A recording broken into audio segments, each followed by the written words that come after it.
ओम शांति। आवाज़ आ रही है मेरी? ओके। ओम शांति। तो आज हम सभी खास श्री कृष्ण जन्माष्टमी के इस शुभ दिन शुभ वेला पर इकट्ठे हुए हैं। वैसे तो हम रोज़ ही मिलते हैं, है ना। हम में से कई बच्चे हैं जो रोज़ ही मिलते हैं आपस में, लेकिन आज का दिन थोड़ा अलग लग रहा है। अलग क्यों लग रहा है? क्योंकि दुनिया के हिसाब से भी विशेष दिन है। मैं आज ये विचार कर रही थी कि त्योहारों के अंदर ऐसी क्या खास बात होती है कि उन दिनों में कुछ अलग सा ही महसूस होता है। हर एक वही काम कर रहे हैं पर महसूसता जो है वो अलग होती है। और इसीलिए हम हर एक जो आत्मा है वो थोड़ा वेट ही करते हैं किसी त्योहार का। तो जब भी कोई त्योहार आता है तो दिल में भी उमंग होता है और अंदर अनुभव भी अलग सा होता है। तो कई कारण है कि त्योहार हमें अच्छे लगते हैं, पर आज जो खास मुझे लगा वो ये कि त्योहार जो है वो कहीं ना कहीं आत्मा के अंदर जो डिज़ायर है या आत्मा की जो चाहना है उसको किसी न किसी रूप में थोड़ा तृप्त करते हैं। जैसे कि हम बच्चे जो हैं, हमारे अंदर एक सुंदर संसार की चाहना है, जिस संसार में हम आपस में प्यार से हार्मनी से रहें। और हमारे अंदर ये भी चाहना है कि हम अपनी जो रोज़मर्रा की जीवन है उसमें कुछ न कुछ प्रभु चिंतन को भी इंक्लूड करें। और त्योहारों के दिन खास हमारी ये चाहना पूरी होती है, क्योंकि हमारी जो जीवन शैली भी उस दिन के लिए, उस दिन या उस पीरियड के लिए हम वो सारी सात्विकता को भी धारण करते हैं जो आत्मा की अपनी निजी क्वालिटी है। और इसके बाद हम प्रभु चिंतन भी करते हैं थोड़ा बहुत। और उसके अलावा हम ये भी करते कि जैसे श्री कृष्ण जन्माष्टमी पर झांकियाँ लगती हैं, तो वो झांकियाँ देखने जाते हैं। तो झांकियों में यही देखते कि वो जो दुनिया थी जहाँ श्री कृष्ण श्री राधे निवास करते थे वो कितनी सुंदर थी। उनके चेहरे कितने हर्षित मुख, उनके चेहरे पर मीठी मुस्कान, नैनों में एक दूसरे के लिए सद्भावना और प्यार। तो वो सारे चित्र देखकर हमें बड़ा अच्छा लगता है। आप देखिए, वैसे तो हम लोग अपने आप को बहुत मॉडर्न कहते हैं आजकल, लेकिन जब भी हम झांकी देखने जाते हैं तो हमारे अंदर कभी ये नहीं आता कि ये जो झांकी है ये कोई ओल्ड फैशन्ड कपड़ों की है, या जो ये छटा है या ये जो तरीका है ये ओल्ड फैशन्ड है। ऐसा नहीं आता, क्योंकि ऐसा ही लगता है कि वो जो दुनिया है वो कितनी सुंदर होगी। तो हमारा सुंदरता का जो कॉन्सेप्ट है वो आज भी बड़ा ही एंशियंट और प्रिस्टीन ही है, प्योर ही है। ऐसा नहीं है कि आज मॉडर्निटी में हम उन चीज़ों से कनेक्ट नहीं कर पाते। तो ये जो आज का दिन है और ख़ास इस अवसर पर मैं 3 बातों पर प्रकाश डालना चाहती थी कि जन्माष्टमी के दिन हम सबसे पहले क्या करते हैं? उपवास करते हैं, है ना। आप में से किसी ने उपवास किए? हाथ उठा के बताना। आज किसी ने उपवास किए हैं? कई उपवास करते हैं आज के दिन, है ना। तो जो उपवास का एक नियम है, तो पहले उपवास होता है, उसके बाद हम मुंह मीठा करते हैं और जो मनाते हैं पर्व को, तो वो जो है मिठास। तो पहले उपवास, फिर मिठास, और उसके बाद रास का भी बहुत महत्व है जन्माष्टमी के दिन पर। तो मथुरा, वृंदावन, बड़े बड़े स्थानों में जहाँ श्री कृष्ण की बहुत महिमा और बहुत बड़े बड़े मंदिर हैं, तो वहाँ पर रास का खास प्रोग्राम होता है। और रास देखने भी कई लोग जाते। तो पहले आता उपवास, फिर आती मिठास, फिर आता रास, और फिर हम झांकियाँ भी देखने जाते हैं। तो ये भी बात है कि रास के साथ झांकियाँ भी होती।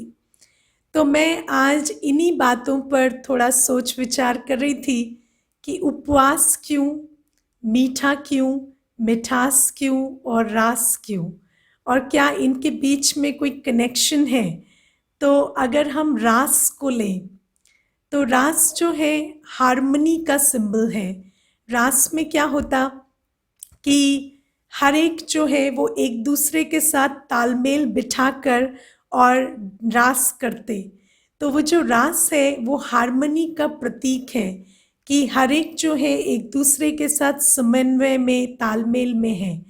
तो ये जो रास है ये आज जीवन में बिल्कुल नज़र नहीं आती, क्योंकि हम सब एक घर में रहते भी हम कहते हमारी आपस में बनती नहीं, या हमारी फ्रीक्वेंसी सेम नहीं है, या हम जो है हमारे बीच कम्युनिकेशन गैप है, या वो हमें समझते नहीं। तो ये वाली बात जो है ये रास की कमी दिखाती है। और मिठास की भी कमी है ना। मिठास की भी जीवन में बहुत कमी है। हर एक आज कहता है कि खाली खाली लग रहा है, सूना सूना लग रहा है, और जीवन में सब कुछ है पर वो आनंद नहीं है, वो मज़ा नहीं है जो हम चाहते हैं। तो मिठास की भी कमी है, रास की भी कमी है, क्योंकि उपवास की कमी है। तो उसको हम थोड़ा आज समझेंगे कि वो उपवास क्या है जो जब हम करें तो हमारे जीवन में मिठास भी आएगी और हमारे संबंधों में रास भी होना शुरू हो जाएगा। तो सबसे पहले बात हम करेंगे उपवास की। तो दो बातें आती हैं, व्रत और उपवास।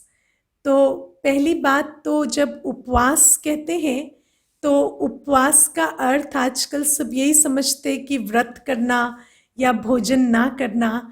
लेकिन मैं आपको उपवास की कहानी सुनाती हूँ, ये उपवास कहाँ से शुरू हुआ। तो उपवास का जो एक्चुअल अर्थ है वो है निकटवास। उप मीन्स क्लोज, निकट। तो रिसाइडिंग क्लोज टू गॉड, माना परमात्मा के निकट वास करना, उसको कहते हैं उपवास, जिसका अर्थ है निकट का वास, पास का वास, है ना। तो ये जो उपवास है इसकी कथा ऐसी है कि पहले ये उपवास का सिस्टम नहीं था, क्योंकि आत्मा का जो कनेक्शन था वो परमात्मा से नेचुरली बना हुआ था। लेकिन धीरे धीरे आत्मा जो है हर चीज़ में लिप्त होती गई।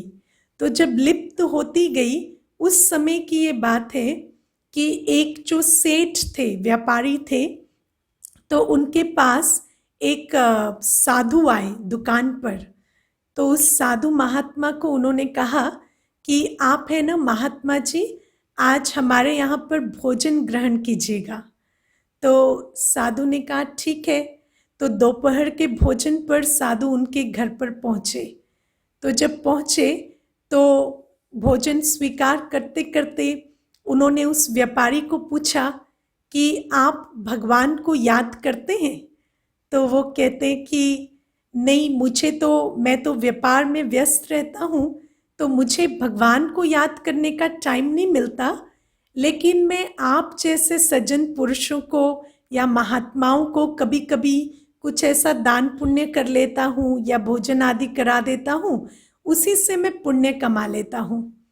तो तब साधु ने पूछा कि अच्छा ठीक है, आपको परमात्मा को याद करने का टाइम तो नहीं मिलता, पर क्या आपको भोजन करने का टाइम मिलता है? तो कहते हैं हाँ, भोजन तो हर एक करता ही है और मैं भी करता हूँ। तो बोले कितनी बार करते दिन में भोजन? तो उसने कहा कि 3 बार तो करता ही हूँ। तो फिर महात्मा ने कहा ठीक है, तो आप ऐसा करना कि भोजन में 15-20 मिनट या आधा घंटा तो लगता ही होगा आपको। तो बोले हाँ।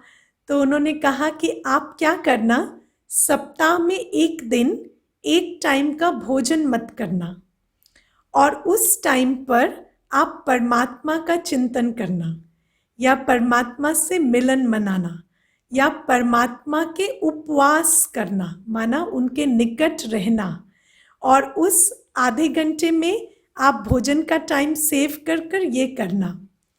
तो ये जो प्रथा थी यहाँ से शुरू हुई कि वास्तव में बात थी कि भोजन ना कर कर, व्यस्तता जिनको बहुत ज़्यादा है, तो फिर वो भोजन को त्याग कर उस समय पर परमात्मा को याद करें।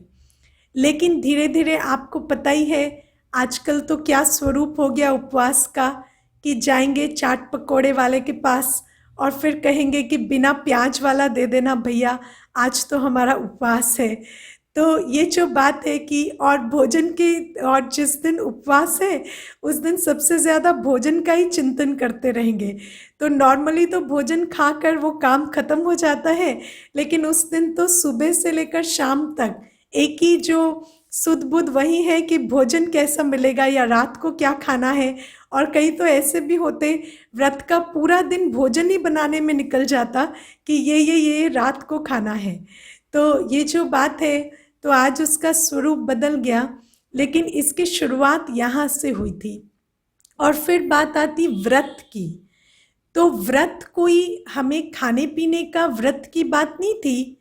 जब हम उपवास करना चाहते हैं, परमात्मा के निकट वास करना चाहते हैं, तो हमें वृत्तियों का व्रत करना पड़ेगा। हमारे अंदर जो आसुरी वृत्तियां हैं, हमारे अंदर जो नेगेटिव आदतें हैं या नेगेटिव एटीट्यूड्स हैं, उनका हमें उपवास करना पड़ेगा या व्रत करना पड़ेगा। तो एक त्याग करना पड़ेगा, दूसरा परमात्मा से संबंध जोड़ना पड़ेगा। और ये जो त्याग है ये कोई स्थूल त्याग नहीं है, भोजन का त्याग नहीं है। त्याग करना है अपने अंदर की आसुरियता का, अपने अंदर की आसुरी वृत्तियों का या नेगेटिव टेंडेंसीज का। तो आज हम थोड़ा सा इन नेगेटिव टेंडेंसीज को भी समझेंगे और इनका परमात्मा से कनेक्शन से क्या कनेक्ट है वो भी समझेंगे। तो पहली बात है, मूल रूप से 5 वृत्तियों को आसुरी वृत्तियां कहा जाता है। 5 एटीट्यूड्स को, काम, क्रोध, लोभ, मोह और अहंकार। और ये जो काम, क्रोध, लोभ, मोह और अहंकार है, ये कुछ भी नहीं है। ये हमारी छोटी सी अटैचमेंट की कहानी है। और इसको हम अगर बहुत सरल रूप से समझें तो हम जो आत्मा है, हमारे सर्व संबंध परमात्मा से थे, लेकिन हम यहाँ पर आए और जैसे मैंने आपको कहा पहले उपवास या व्रत करने की जरूरत नहीं पड़ती थी, क्योंकि आत्मा का नेचुरल संबंध ही परमात्मा से था। लेकिन धीरे धीरे क्या हुआ, हमारा संबंध परमात्मा से धीरे धीरे कट होने लगा और इधर जुड़ने लगा, यहाँ की दुनिया से। और यहाँ की दुनिया में क्या क्या है, वस्तु, व्यक्ति और वैभव। तो ये 3 चीजें जो है, इनसे हमारा संबंध जुड़ने लगा। तो अगर हम काम, क्रोध, लोभ, मोह और अहंकार को देखें तो पहले अहंकार क्या है, वैभव से अपने आप को अटैच कर लेना। जैसे मैं अपने आप को अपने शरीर के लुक्स के साथ अटैच कर लूं कि मैं ये हूँ, मैं सुंदर हूँ या मैं लंबी हूँ या नाटी हूँ या मोटी हूँ या पतली हूँ। तो अगर मैं अपने शरीर के लुक के साथ अपने अस्तित्व को जोड़ लूँ, अटैच कर लूँ, तो उसको कहेंगे अहंकार, ईगो। ईगो मतलब attachment with something that you are not, जो आप नहीं है। आप तो आत्मा है, पर अगर आपने शरीर के लुक्स के साथ, शरीर की एज के साथ अपने को अटैच कर लिया, तो आजकल हम क्या कहते हैं, हम तो बूढ़े हैं, हम तो जवान हैं। तो ये भी क्या है, हमने अपने आप को शरीर की जो एज है उसके साथ आइडेंटिफाई करना शुरू कर दिया। या हम कहें मैं अमीर हूँ या गरीब हूँ, या पढ़ा लिखा हूँ या अनपढ़ हूँ, या मैं कमाने वाला हूँ या मैं अनएम्प्लॉयड हूँ। ये सारी बातें जो शरीर से जुड़ी हुई हैं, इनको जब हम अपने अस्तित्व में अटैच कर लेते हैं, तब ये अहंकार की पॉसिबिलिटी आती है। क्योंकि अगर ये चीज़ें अच्छी चल रही हैं तो हमारे को ये भान आता है मेरे जैसा तो कोई नहीं है, तो ये अहंकार है। लेकिन आपको शायद ये नहीं पता होगा, अहंकार का एक दूसरा भी स्वरूप है, वो अहंकार का सुर। दूसरा क्या है कि मैं किसी के जैसा नहीं हूँ। माना अगर मेरे अंदर सुपीरियोरिटी कॉम्प्लेक्स है तो वो अहंकार है, लेकिन अगर मेरे अंदर इन्फीरियोरिटी कॉम्प्लेक्स है तो उसको भी हम अभिमान ही कहते हैं, क्योंकि हम जो आत्मा है परमात्मा की श्रेष्ठ रचना है और हमारे अंदर कोई भी कॉम्प्लेक्स नहीं होना चाहिए, क्योंकि हम श्रेष्ठ हैं, पवित्र हैं, परमात्मा की नज़रों में बहुत ऊंचे हैं। लेकिन अगर हम देह के हिसाब से अपने को ऊंचा समझते तो वो भी कॉम्प्लेक्स है, और अगर हम देह के हिसाब से अपने को नीचा समझते तो वो भी कॉम्प्लेक्स है। तो कई बार व्यक्ति इस बात को तो समझता है कि मुझे पैसे का अहंकार नहीं करना है या अपनी एजुकेशन का अहंकार नहीं करना है, लेकिन वो दूसरी चीज़ में पड़ जाता जिसको हम ह्यूमिलिटी कहते हैं। और फिर वो कहता हमेशा मैं अच्छा नहीं हूँ, मेरे में ये कमी है, मेरे में वो कमी है। अरे तुम भगवान की रचना हो, तुम्हें अधिकार किसने दिया कि तुम भगवान की रचना को ऐसा कहो कि इसमें कमी है? ये तो उसकी जैसे भगवान का अपमान करना हुआ ना। तो मैं उस ईश्वर की रचना हूँ, मैं परम पवित्र उस पिता की रचना हूँ, तो मेरे अंदर ना कोई कमी है इस देह के हिसाब से। देह नाटी मोटी छोटी पतली जो भी हो सकती है, शरीर जो है वो बूढ़ा जवान सब कुछ हो सकता है, धन की स्थिति ऊपर नीचे हो सकती है, हो सकता है एजुकेशनल क्वालिफिकेशन मेरी ठीक हो या ना हो, लेकिन वो सब एक्सटर्नल है। लेकिन मैं आत्मा, मैं वैल्यूएबल हूँ, मुझे परमात्मा स्वयं बहुत ऊंची दृष्टि से देखते हैं, मैं पवित्र हूँ, मैं ईश्वर की संतान हूँ, इसीलिए मुझे स्वमान होना चाहिए, न कि अभिमान। और जब हम इस अभिमान के चक्कर में पड़ जाते तो घड़ी घड़ी हमें अपमानित महसूस होता है ना। या तो अगर हमारे अंदर सुपीरियोरिटी कॉम्प्लेक्स है तो भी हमें अपमानित महसूस होगा, और अगर हमारे अंदर इन्फीरियोरिटी कॉम्प्लेक्स है तो भी हमें अपमानित महसूस होगा। तो अभिमान की सबसे बड़ी क्वालिटी क्या है? अभिमान वाला हमेशा अपमान की महसूसता करेगा। तो इसीलिए परमात्मा कहते कि इन आसुरी वृत्तियों का त्याग करो, क्योंकि अगर तुम अपने आप को इन शरीर की चीज़ों के साथ आइडेंटिफाई करोगे तो तुम्हारे अंदर हमेशा अपमान की भावना आएगी, और वो जो अपमान की भावना वाली आत्मा है वो कभी भी अपने आप को ऊंचा नहीं महसूस कर सकती, या डिग्निटी या अपनी वैल्यू में नहीं स्थित हो सकती। तो इसीलिए इसका त्याग करना है। फिर दूसरी बात है मोह।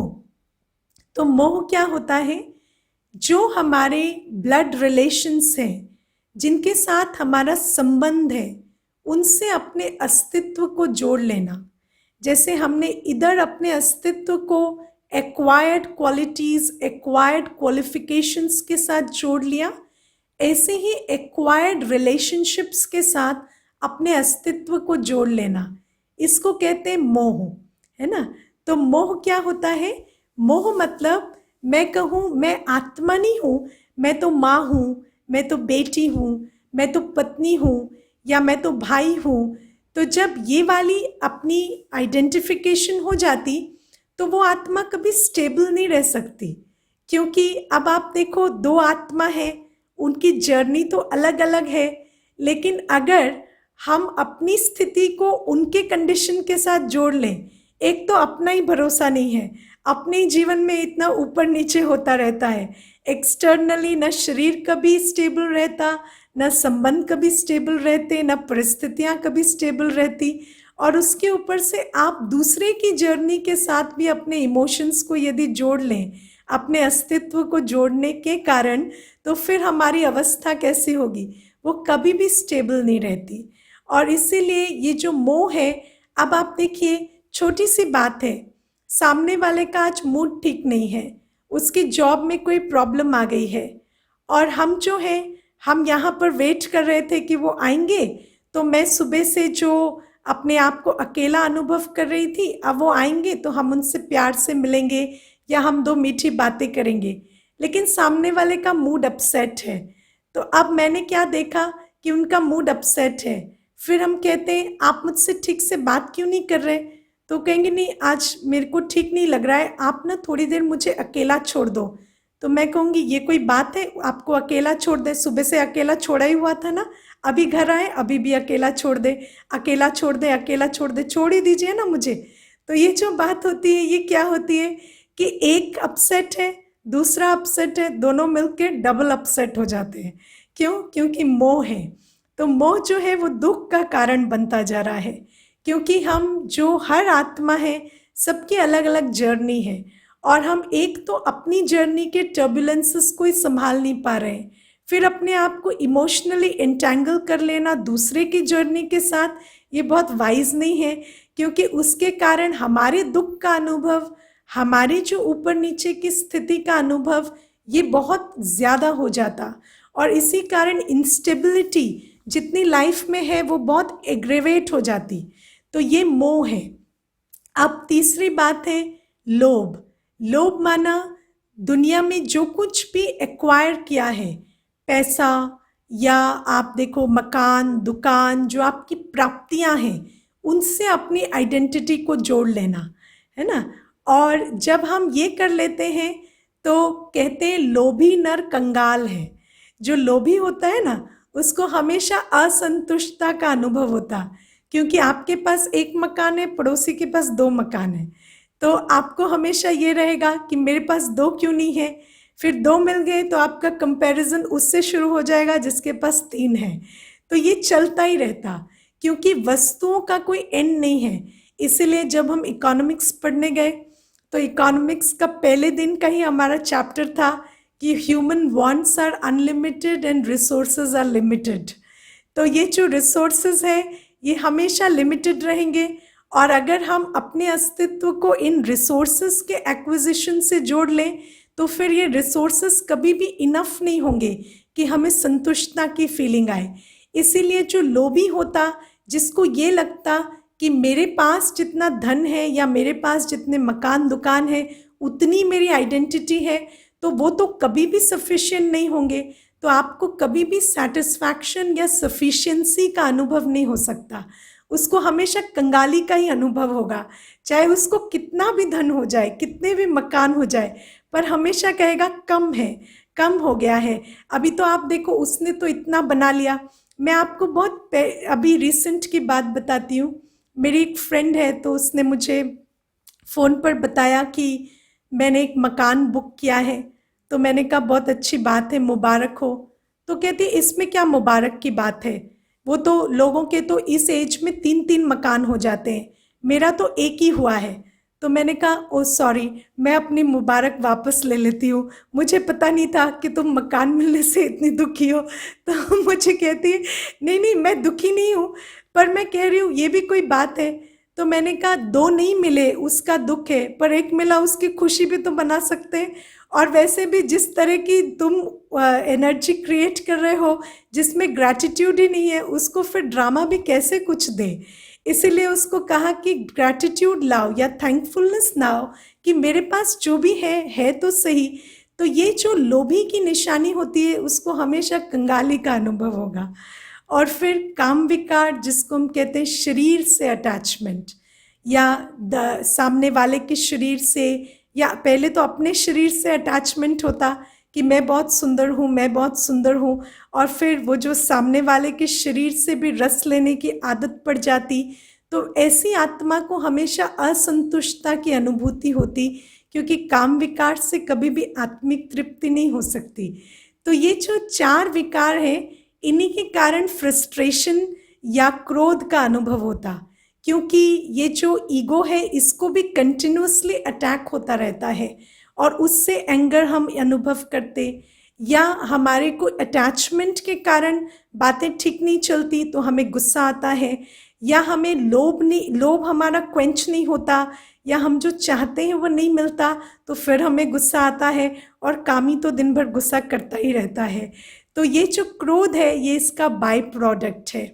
तो ये जो 5 विकार हैं, बाबा हमें कहते इन 5 विकारों से तुम अपने आप को छुड़ाओ, इनका व्रत करो।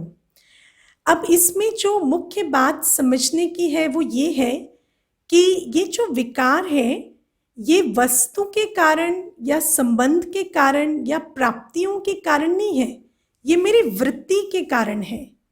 विकार इज एन एटीट्यूड। वस्तु से विकार नहीं होता, व्यक्ति से विकार का संबंध नहीं है, मेरी वृत्ति से इसका संबंध है।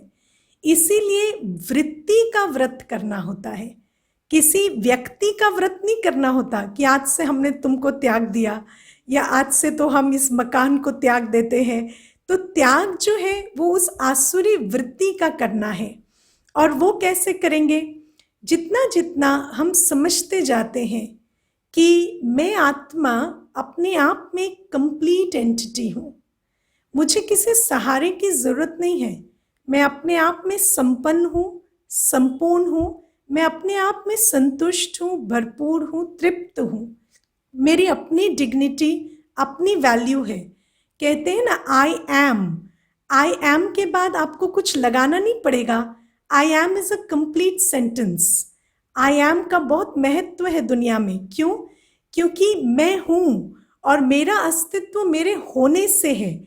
मुझ आत्मा का अस्तित्व किसी और चीज़ पर निर्भर नहीं है, मेरा अस्तित्व एक एब्सोल्यूट चीज़ है। इस बात को जितना जितना हम रियलाइज करते जाते उतना उतना हम सबके बीच रहते, धन भी कमाते, लोगों के साथ भी रहते, संबंध में भी रहते, हम अपनी एक्वायर्ड क्वालिटीज़ को भी एक्वायर करते। लेकिन उन सारे के बीच रहते भी हम जैसे अंदर कभी अपसेट या ऊपर नीचे या अपमान की भावना या दुख की भावना या असंतुष्टता की भावना कभी भी अनुभव नहीं करेंगे, क्योंकि हमारा इमोशनल स्टेटस या हमारी आंतरिक अवस्था उन पर डिपेंडेंट नहीं है। तो ये जो प्रैक्टिस है अपने को आत्मा समझने की, उससे इन वृत्तियों से व्रत होता है। और जब ये जो व्रत होता है और हम इस प्रैक्टिस के सहारे, आप एक छोटा सा एग्जाम्पल ले लीजिए। जैसे एक व्यक्ति जो है वो क्रच लेकर चलता है पैरों से, उसके पैर काम नहीं करते तो वो क्रच का सहारा लेता है। तो अगर उसको क्रच छोड़ना है तो उसको क्या करना पड़ता है? उसको बस अपने पैरों में शक्ति लानी पड़ती है। और क्रच तो वो सहारा इसलिए है ना क्योंकि पैरों में अशक्ति है। तो ऐसे ही जब आत्मा के अंदर भरपूरता का अनुभव, शांति का अनुभव, संतुष्टता का अनुभव, स्वमान का अनुभव होते जाता, जितना जितना हम समझते जाते उतना हमें अनुभव होता जाता। और जितना अनुभव होता, हम इन सब चीज़ों के बीच रहते भी जैसे हम इनसे ऊपर, इनसे न्यारे होते जाते। तो ये हमें व्रत करना है। और फिर हम चीज़ों को कमाएंगे, धन भी कमाएंगे, लेकिन वो कमाएंगे इसलिए नहीं कि वो मुझे आइडेंटिफिकेशन देता है, इसलिए कमाएंगे क्योंकि मेरे अंदर इतना लायकपना है कि मैं कुछ क्रिएट कर सकूं। You don't work for what you get, you work because of who you are, है ना। और अगर आपको कुछ ईश्वर ने दिया है, आपके अंदर कोई गुण है या टैलेंट है, तो उसको ज़ाया तो नहीं करना है ना, उसको एक्शन में तो लाना है। तो लोभ से क्यों काम करना है? संतुष्टता से काम करना है कि मुझे कुदरत ने, भगवान ने इतने गिफ्ट्स दिए हैं, तो मैं भी इसका लाभ लूं और औरों को भी इसका लाभ लेने का मौका दूं। तो इस वृत्ति से हम लोभ पर विजय पा सकते हैं। हम संबंधों में बेगर नहीं, गिवर बनकर रहें। मेरे आसपास जो भी व्यक्ति, जो भी आत्मा मेरे आसपास ड्रामा अनुसार जन्म लेती है, उसका सौभाग्य बहुत अच्छा है कि वो मेरे पास है। उसको मुझे कुछ भी देने की ज़रूरत नहीं है, मैं ही उसको जो भी उसको चाहिए, प्यार चाहिए, केयर चाहिए, सम्मान चाहिए, मैं सब कुछ देने के लिए रेडी हूँ, क्योंकि मैं भरपूर आत्मा हूँ। और मेरी जो आइडेंटिफिकेशन है, जो आगे बाहर जो एक्वायर्ड चीज़ें हैं, मेरी पोस्ट, पोजीशन, नौकरी, चाकरी, इनको गर्व होना चाहिए कि ये मेरे साथ है, ना कि मुझे इनका गर्व होना चाहिए। तो ये जब हमारे अंदर आने लगता तो क्रचेस सारे छूटने लगते और हमारे अंदर वो भरपूरता का अनुभव जो है वो आने लगता। तो परमात्मा हमें यही बताते कि पहले तो वृत्तियों का व्रत करो और उसके बाद उपवास करो। तो जब हम वृत्तियों का व्रत करते तो हमारे अंदर आत्मिक स्थिति आती। और सबसे बड़ी बात है कि दो लोग जब कनेक्ट करते हैं तो उनको इक्वल होना पड़ेगा। तो परमात्मा तो आत्मिक स्थिति में है और हम अगर शरीर संबंध इनसे जुड़े हुए हैं तो हम तो मटेरियल कॉन्शियसनेस में हैं। तो मटेरियल कॉन्शियसनेस वाली आत्मा उस फ्रीक्वेंसी से कनेक्ट नहीं कर सकती जिस फ्रीक्वेंसी पर परमात्मा है, क्योंकि परमात्मा तो सोल कॉन्शियसनेस में है। उनको तो कोई इन चीज़ों का भान नहीं है या इन चीज़ों के साथ अटैचमेंट नहीं है। तो जब तक हम इनसे अपनी बुद्धि को फ्री नहीं करते तब तक हमारा जो कनेक्शन है वो परमात्मा से नहीं हो सकता। इसीलिए त्याग का, व्रत का और परमात्मा से कनेक्शन का संबंध है। और जब हम इन बातों से न्यारे बन अपने को भरपूर आत्मा समझ परमात्मा के नज़दीक जाते, परमात्मा कितनी दूर है, परमात्मा के नज़दीक जाने का क्या प्रोसेस है? तो परमात्मा एक सोच की दूरी पर है। परमात्मा के और हमारे बीच एक सोच की दूरी है। वो सोच की दूरी कैसी है कि जब तक मैं अपने आप को इन चीज़ों से जोड़ कर रखती हूँ तो मैं उनसे बहुत दूर रहती हूँ, और जैसे ही मैं इन चीज़ों से अपने आप को न्यारी पवित्र आत्मा, परमात्मा की संतान, ये थॉट क्रिएट करती हूँ तो मेरा कनेक्शन उनसे हो जाता है। और फिर जब मैं ये अनुभव करती हूँ मैं किसकी संतान हूँ, उस सर्वशक्तिवान की, जिसके लिए दुनिया में हर एक कहता है कि God is the one who doesn't give up on you when you give up on yourself. जब मनुष्य अपने आप से हताश निराश हो जाता है तब भी भगवान उस पर भरोसा रखते हैं। ऐसा जिसका गायन है, जिस परमात्मा के बारे में कहते हैं वो प्रेम का सागर, पवित्रता का सागर, शांति का सागर है, ऐसे पिता की मैं संतान हूँ। तो जब आप अपने आप को उस अवेयरनेस में वहाँ स्थित करते हैं परमात्मा के पास बुद्धि से, तो उनके गुण आपके गुण बनते जाते हैं। जैसे कहते हैं ना, संग का रंग लग जाता है। तो बुद्धि से जिसका हम संग करते हैं उसका हमें रंग लगता जाता है। तो जब मैं अपने आप को परमात्मा की संतान समझ उनके सानिध्य में स्थित करती हूँ तो उनकी जो कंपनी है वो मुझे कलर करने लगती है और मेरे अंदर भी मिठास, पवित्रता की सुगंध, शांति की शीतलता, ये सब कुछ आने लगती है। और इसीलिए कहते हैं ना, man is made in the image of God. मनुष्य की रचना परमात्मा की छवि में हुई है। लेकिन आज हम क्या करते, सिर्फ मनुष्यों को ही याद करते और अपने आप को उन्हीं के कनेक्शन में अनुभव करते। लेकिन यदि हम अपने को परमात्मा के निकट रखें और अपने आप को उनके संबंध में अनुभव करें तो हमारी क्वालिटीज़ का हमें अंदाज़ा होने लगेगा। आज भी आप देवी देवताओं के चित्र देखते हैं तो आपके अंदर क्या फीलिंग आती है? मधुरता की। जैसे उनके नयन भी आपको तृप्त कर रहे हैं, उनका मुख भी उनको आपको तृप्त कर रहा है, उनके चेहरे से भी आपको बहुत सारी प्राप्तियां हो रही हैं। तो ऐसा हमारा चेहरा, ऐसे ही हमारी चलन होती जाएगी जब हम परमात्मा के निकट वास करेंगे। और ऐसी आत्मा हर एक को मिठास का अनुभव कराती है और फिर जीवन में रास आती है। रास माना हार्मनी। आप देखिए, हर एक मनुष्य जो है उसके अंदर कुछ विशेषताएं होती हैं, कुछ अवगुण होते हैं। हमारी जीवन में प्रॉब्लम क्यों आती है? क्योंकि हम हमेशा उनके अवगुणों पर फोकस करते हैं, है ना। तो रास में आपने देखा होगा, अगर एक व्यक्ति ऐसे हाथ रखता है तो दूसरा ऐसे, है ना, तो डंडा जो है वो ऐसे डालेगा, ये ऐसे करेंगे। तो इसका मतलब क्या है कि आपको तालमेल बिठाना है।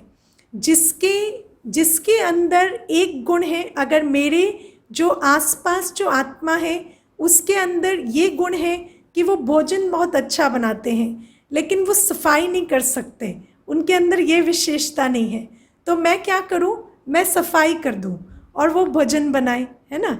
और अगर उनके अंदर ये गुण है कि वो मीठा बात कर लेते हैं, मेरे से किसी से मीठी बात नहीं की जाती लेकिन मैं वैसे सेवा कर सकती हूँ, तो हम दोनों मिलकर किसी भी आत्मा को तृप्त कर सकते हैं। तो लेकिन ये जो समझ है ये कब आती? जब एक्सेप्टेंस आता। तो जब तक हम सामने वाली आत्मा को स्वीकार नहीं करते ये प्यार की बात नहीं है, ये एक्सेप्टेंस की बात है। और एक्सेप्टेंस के लिए दिल बहुत बड़ी होनी चाहिए। जब हम परमात्मा के रंग में रंगे होते हैं, हमारी दिल इतनी बड़ी होती है कि हमारे अंदर ये भावना जागती है कि हमारे आसपास जो भी लोग हैं, जो भी आत्माएं हैं, उनको हम स्वीकार कर कर चलें। और जब हम उनको स्वीकार कर लेते, उनको रिजेक्ट नहीं करते, उनको अवॉइड नहीं करते, उनको क्रिटिसाइज नहीं करते, हम स्वीकार कर लेते हैं कि ये मेरे पिता की संतान है तो मेरे भाई या बहन ही हैं। और जब ये मेरे भाई या बहन हैं तो इनके अंदर जो भी कमियां हैं, कमज़ोरियां हैं, जो भी कुछ है, वो मुझे स्वीकार है। जब हम इस भावना से उनके साथ इंटरेक्ट करते तो तब हम देख पाते कि इनके अंदर ऐसा क्या गुण है जिसके साथ मैं तालमेल बिठाकर चल सकती हूँ। और मैं आपको अपने अनुभव से बताती हूँ, ये सिर्फ दृष्टि का ही फर्क होता है। आप जो ढूंढेंगे वो आपको मिलता है। अगर आप ये दृष्टि रखेंगे इसमें क्या कमी है, तो वो कमी भी आपको बहुत प्रोमिनेंटली नज़र आएगी। और अगर आप ये दृष्टि रखेंगे कि इनके अंदर क्या गुण है, तो वो गुण भी आपको ज़रूर नज़र आएगा। लेकिन उस प्लेस तक आना कि हम किसी के अंदर गुण ढूंढें और कमी ना ढूंढें, ये तब होता जब हमारी दिल इतनी बड़ी होती। क्योंकि आज मनुष्य के अंदर जितनी उसकी दिल छोटी है, उस हिसाब से उसको हर एक के अंदर कमियां ही नज़र आ रही हैं। तो जितना हम परमात्मा से मिठास भरते जाते, हमारी दिल बड़ी होती, हम सामने वाले को स्वीकार करते और उसके बाद हम देखने की कोशिश करते कि ये जो आत्मा है इनके साथ चलना कैसे है, इनके अंदर क्या गुण है, क्या विशेषता है जिनके साथ हम चल सकते हैं। मैं एक छोटी सी बात बताती हूँ। एक सेंटर की बात है। तो एक सीनियर सिस्टर होती थी, एक थोड़ी उनसे आयु में कम थी और वो बाद में भी ज्ञान में आई थी, सेंटर पर आई। तो क्या होता कि वो जो छोटी बहन थी उसको ये होता कि वो किसी के साथ काम नहीं करती थी, वो अकेली ही सारा काम करेगी। सारा जितना भी सफाई का हुआ, बर्तन का हुआ या भंडारे का, भोजन का हुआ, वो अपने आप ही अकेले ही करेगी। वो किसी से भी काम नहीं करवाती थी। और जब भी कोई आए तो उसके साथ उसकी कुछ ना कुछ अनबन होती थी। तो वो हर कोई उसके बारे में निंदा करता था कि ये जो बहन है, इसको तो हमेशा सामने वाले में कमी नज़र आती है, ये किसी के साथ चल नहीं सकती। तो जो बड़ी बहन थी उसने ये देखा कि इस आत्मा के अंदर सहयोग लेने की शक्ति नहीं है, इसके अंदर सहयोग लेने की शक्ति नहीं है। तो अगर इसके अंदर ये शक्ति नहीं है तो मैं क्या करूं, मैं इससे सहयोग ले लूं। इसके अंदर सहयोग देने की शक्ति है। तो मैं इस भाव से ना कहूं कि मैं आपको हेल्प करती हूं, है ना, मैं ये कहूं आप मुझे हेल्प करो। तो अगर ये मुझे हेल्प करेगी तो ये कर सकती है, लेकिन ये किसी से हेल्प ले नहीं सकती, वो शक्ति इसके पास नहीं है। तो उस बहन ने कहा कि आज से है ना, आप ड्यूटी नहीं करोगे, मैं करूँगी और आप मुझे हेल्प करोगे, है ना।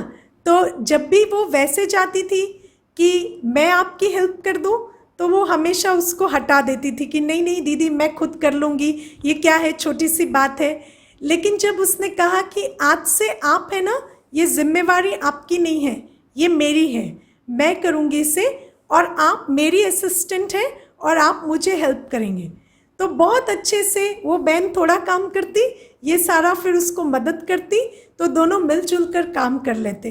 तो आप देखिए कितनी छोटी सी बात है पर कितनी इम्पॉर्टेंट है कि कई बार बस वर्ड्स चेंज करने से समस्या का हल हो गया कि उसको हेल्प लेना नहीं पसंद, लेकिन वो हेल्प कर सकती है। तो उसको हेल्प देने के लिए भी हेल्प लेने का भाव जनरेट करना पड़ा। तो ये जैसे ही किया तो वो प्रॉब्लम सॉल्व हो गई। तो ये देखना कि इसके अंदर क्या बुराई है या क्या कमी है वो तो बहुत आसान होता है, लेकिन इनके साथ क्या इनके अंदर गुण शक्ति की कमी है जिसको मैं किस रूप से पूरा कर कर इनके साथ चल सकती हूँ, ये प्रश्न जब हम अपने आप को पूछते हैं तो वो मंजिल बहुत आसान हो जाती है। तो हर एक की अंदर बुराइयाँ और कमियाँ और कमज़ोरियाँ और स्ट्रेंथ्स और स्पेशलिटीज़ सब कुछ हैं, लेकिन हमारा फोकस स्ट्रेंथ्स पर तब जाएगा जब हम पहले उस आत्मा को एक्सेप्ट करेंगे। और एक्सेप्ट हम तब करेंगे जब हम अपने आप को परमात्मा के रंग में रंग कर उस मिठास के साथ भरपूर करेंगे। मैं जब ज्ञान में आई तो मैंने शुरुआत में एक बहुत सुंदर बात सुनी थी कि हर एक बच्चा परमात्मा की संतान है, और ऐसा कोई पिता होता है क्या कि आप उसके बच्चे को रिजेक्ट करो और वो आपको प्यार करे? ऐसा तो कोई माँ बाप नहीं होता। तो अगर आपको उनसे प्यार है तो आप उसकी रचना को रिजेक्ट नहीं कर सकते। तो जब ये भावना अंदर आ जाती है और आप एक्सेप्ट करते हैं तो फिर where there is a will there is a way, और वो रास्ता बनता जाता है और हम हारमनी में चलते जाते हैं। मैंने जानकी दादी जी से हारमनी की एक और डेफिनेशन सुनी है जो बहुत अच्छी है, मीठी है। दादी कहते थे हारमनी मतलब हार मानी। जब हम हार मानते हैं तो हारमनी होती है। तो कई सालों तक तो मैं ये सोचती थी कि हार मानी मतलब उस व्यक्ति से हार मानना, लेकिन वास्तव में हार मानना किसी व्यक्ति से नहीं होता। हार किससे मानना होता है? अपनी ईगो से, है ना। किस बात से हार माननी है? ये एक आइडिया कि आई एम राइट, इसको जब हम ड्रॉप कर देते हैं तो हारमनी होती है। और हारमनी का हार मानना मतलब किसी व्यक्ति से हार मानना बिल्कुल नहीं होता। हार मानना मतलब अपने इस आइडिया से हार मानना कि आई एम राइट। और वैसे भी एक कहावत है, you can either be right or you can be happy. आपने ऐसे बहुत लोग देखे होंगे जीवन में जो बहुत असंतुष्ट हैं, उनके जीवन में सुख का एक कतरा भी नहीं है, और उनके मुख से सिर्फ एक ही बात निकलती है, मैं राइट हूँ, मैं ठीक हूँ, वो गलत है, मैं ठीक हूँ, मैं अच्छी हूँ। तो वो बात क्यों निकलती है? क्योंकि आप राइट राइट राइट कहते कहते अपने संबंधों को बहुत कड़वा बना चुके हैं। इसीलिए शिव बाबा हमें कहते कि हार मानो। हार मानो मतलब अपनी ईगो को ड्रॉप करो, ये आइडिया को ड्रॉप करो कि मैं ही राइट हूँ। और जब इस बात को ड्रॉप कर देते हैं हम, तो फिर हमें ये नज़र आता है कि ठीक है, सामने वाला भी राइट है अपने तरीके से, मैं भी राइट हूँ अपने तरीके से। पर सबसे बड़ी बात है, कोई ज़्यादा या कम राइट नहीं है, और हमें तालमेल बिठाकर चलना है, तो मिडिल पाथ कैसे ढूंढें? तो इसी से संबंधों में मधुरता आती। और ये जो हारमनी है, इसके बिना दुनिया में हम नहीं चल सकते। आज आप देखिए, ईगो के कारण, लोभ के कारण हम सब अलग अलग होते जा रहे हैं। और जब हम सतयुग की बात करते हैं या उस सुनहरी दुनिया की बात करते हैं या श्री कृष्ण की राजधानी की बात करते हैं, या हम बात करते हैं भागवत की, या हम ये बात करते हैं कि श्री कृष्ण भज गोविंद चलो वृंदावन, तो हर एक कौन सी सृष्टि में जाना चाहता है? जहाँ प्यार है, जहाँ आपस में सम्मान है, जहाँ खुशी है, उमंग है, आनंद है। तो ऐसी सृष्टि में जाने के लिए हमें इन विकारों को तो ड्रॉप करना ही पड़ेगा। और अगर हम इसी आइडिया के साथ चलते रहे कि मैं राइट हूँ राइट हूँ राइट हूँ, तो फिर वो जो हारमनी है, संबंधों का रस है, वो हमें नहीं मिल सकता। और मुझे नहीं पता कि आप इस बात को कितना अनुभव करते हैं, लेकिन कोई भी व्यक्ति अकेले ना तो गुणों को अनुभव कर सकता है, ना ही अपनी जो पोटेंशियल है उसको अंजाम दे सकता है। अगर हम एक संगठन में रहते हैं और उस संगठन के अंदर अलग अलग विशेषता वाली आत्माएं हैं, तो हम सब मिलकर वो कार्य कर सकते हैं जो अकेले मेरे लिए पॉसिबल नहीं है। और मैं उन सारे गुणों को या फीलिंग्स को भी फील कर सकती हूँ जो मैं अकेले नहीं फील कर सकती। लेकिन इसके लिए ईगो को ड्रॉप करना या हार मानना बहुत ज़रूरी है। तो शिव बाबा हमें यही कहते कि पहले उपवास करो, फिर मिठास भरो, फिर ही रास हो पाएगी। क्योंकि रास तो सभी चाहते हैं। आजकल आप देखिए, कॉरपोरेट जगत में एक चलन चला है कि वो लोग कहते हैं कि कॉरपोरेट में ये करो कि जो सीनियर है आपका बॉस है या कोई आपकी कंपनी का सीईओ भी है, तो उसको नाम से बुलाओ, है ना। आजकल ये कल्चर चला है। वो कहते हैं सर या बॉस मत कहो, उनको नाम से बुलाओ। क्यों, क्या होगा, उससे समानता की भावना आएगी। लेकिन समानता की भावना ऐसे नहीं आएगी, या हार्मनी ऐसे नहीं होगी कि किसी को नाम से बुलाने से अगर हार्मनी हो जाती तो बहुत इजी था। लेकिन शिव बाबा हमें कहते हैं हार्मनी का जो रास्ता है, या हम सब एकजुट होकर चल सके, उसके लिए तो पहले उपवास करना पड़ेगा, मिठास भरनी पड़ेगी, तभी जाकर हार्मनी आएगी। क्योंकि जिसके अंदर ईगो है वो कभी भी सामने वाले की विशेषता को भी टॉलरेट नहीं कर सकता।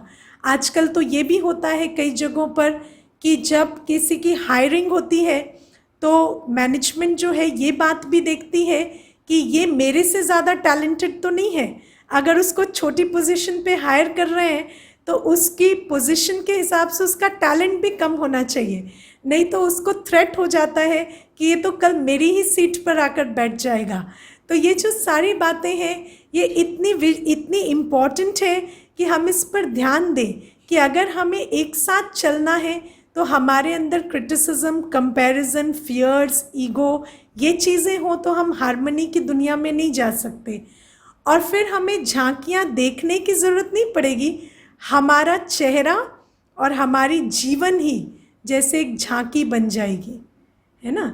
जब हम इन धारणाओं के साथ चलेंगे तो हमारा चेहरा भी एक झांकी बन जाएगा, जिसके अंदर मनुष्य, हर एक मनुष्य जब हमें देखेगा तो गुणों का प्रत्यक्ष स्वरूप देख सकेगा। मुझे याद है एक छोटा कुमार आता था सेंटर पर, तो वो ना बहुत प्यार से मुरली सुनता था। तो वो ऐसे बहुत मुस्कुराते हुए बहुत प्यार से मुरली सुनता था। तो एक दूसरा भाई आता था, तो वो ना पूरी मुरली में, वो नया था तो उसने कोई मुरली नहीं सुनी थी ज़्यादा, पर वो क्लास में बैठता ना, वो उसी को देखता रहता, पूरे टाइम खाली उसी को देखता रहता। तो मैंने एक दिन उसको कहा, आप बाबा को देखो ना, बाबा की मुरली सुनो, आप उसको क्या देखते रहते हो, आप पूरी मुरली में उसको देखते रहते हो। तो मुझे कहते हैं मुझे ना ज्ञान व्यान इतना समझ में नहीं आता दीदी, लेकिन मुझे ना इसकी तरह मुस्कुराना है। ये जैसे 1 घंटे ऐसे स्माइल करके मुरली सुनता है ना, ये मेरा एम है। तो मैं इसको देखता हूँ, फिर मैं ट्राई करता हूँ और मैं मुस्कुराने की कोशिश करता रहता हूँ कि पूरे टाइम मैं भी ऐसे मुस्कुरा कर मुरली सुनूं। तो मैंने उसको कहा कि नहीं, तो वो ऐसे नहीं होगा कि उसकी मुस्कान को देखकर आप टेम्पररी तो मुस्कुरा सकते हैं, लेकिन वो जैसे अंदर से मुस्कुरा रहा है ना, उसके लिए आपको ज्ञान की धारणा करनी पड़ेगी। जैसे उसके अंदर ज्ञान बैठा हुआ है ना, ऐसे जब आपकी बुद्धि में ज्ञान बैठ जाएगा तो आपके अंदर, आपके चेहरे पर भी मुस्कान आ जाएगी। तो कहता है अच्छा, तो ये मुरली सुनने से मेरा चेहरा भी ऐसे मुस्कुराएगा? मैंने कहा हाँ, नेचुरली। तो फिर उसने जो है ज्ञान धीरे धीरे अटेंशन से सुनना शुरू किया। तो हमारा जो चेहरा है, हमारी जो जीवन है, वही झांकी बन जाती है और हर एक उसी से प्रेरणा लेता है। और मुझे ऐसा लगता है जैसे अभी मैंने ज्ञान का महत्व भी आपको बताया और आज ये ज्ञान की क्लास ही हम कर रहे हैं, तो ये जो सारी जर्नी है, आज हमारे अंदर ये जो चेहरे पर उदासी होती है, मुस्कान नहीं होती, इसका एक ही कारण है। वो कारण क्या है? आज हमारे जीवन में हमारे संस्कार बहुत प्रिडोमिनेंट है। हमारे अंदर अगर गुस्से का या इरिटेशन का या ईगो का या एंगर का संस्कार है, तो वो जो हैबिट है वो हमारे अंदर बहुत प्रिडोमिनेंट है। तो हर आत्मा के अंदर 3 चीज़ें हैं, मन, बुद्धि और संस्कार। आज हमारा मन संस्कारों के अधीन है क्योंकि हमारे संस्कार बहुत प्रिडोमिनेंट है। और ये जो ज्ञान है ये बुद्धि को प्राप्त हो रहा है। आप ये जो ज्ञान सुन रहे हैं, कौन सुन रहा है? आप बुद्धि सुन रहे हैं, क्योंकि बुद्धि के अंदर परख शक्ति है। वो अच्छा बुरा सही गलत समझती है। जो सर हिलाते हो ना बीच बीच में, ये कौन हिलाती है? ये बुद्धि हिलाती है। उसको समझ आता है हाँ ये बात ठीक है। तो ये जो बुद्धि में ज्ञान भरता जाता है ना, तो बुद्धि दिव्य बुद्धि बनती जाती है। और जब बुद्धि दिव्य बुद्धि बन जाती है तो बुद्धि संस्कारों से ज़्यादा प्रभावशाली हो जाती है और तब हमारा मन जो है वो बुद्धि के आधार से चलने लगता है। इसीलिए ये जो क्लास है ये संस्कार परिवर्तन के लिए ज्ञान दिया जाता है, क्योंकि ये ज्ञान जब बुद्धि में धारण होता है तभी हमारा मन बुद्धि के प्रभाव से चलने लगता है और हम नए कर्म करते हैं, और जो कर्म हम बार बार करते हैं वो फिर हमारा संस्कार बन जाते हैं। तो नए संस्कारों को धारण करने के लिए नया ज्ञान बुद्धि में धारण करना होता है। जैसे कि आज तक हम रिवाजन जन्माष्टमी मनाते आए, रिवाजन उपवास करते आए, रिवाजन झांकियाँ देखते आए, रिवाजन मिठाई खिलाते आए। अब हम यही कर्म करेंगे लेकिन अवेयरनेस के साथ, बुद्धि के साथ, तो इसी कर्म से संस्कार परिवर्तन हो जाएंगे। वही उपवास, लेकिन एक दिन हम ये सोचें कि आज मैं अपनी वृत्तियों का उपवास करूं, और फिर बाबा हमें ये कहते हैं कि तुम अपने आप को ये क्यों सोचते हो कि उपवास एक ही दिन हो सकता है ना। मैं एक बार, एक कन्या आई थी मेरे पास छोटी सी, तो वो मुझे कहती है, दीदी बर्थडे साल में एक ही बार क्यों मनाते हैं, रोज़ क्यों नहीं मनाते।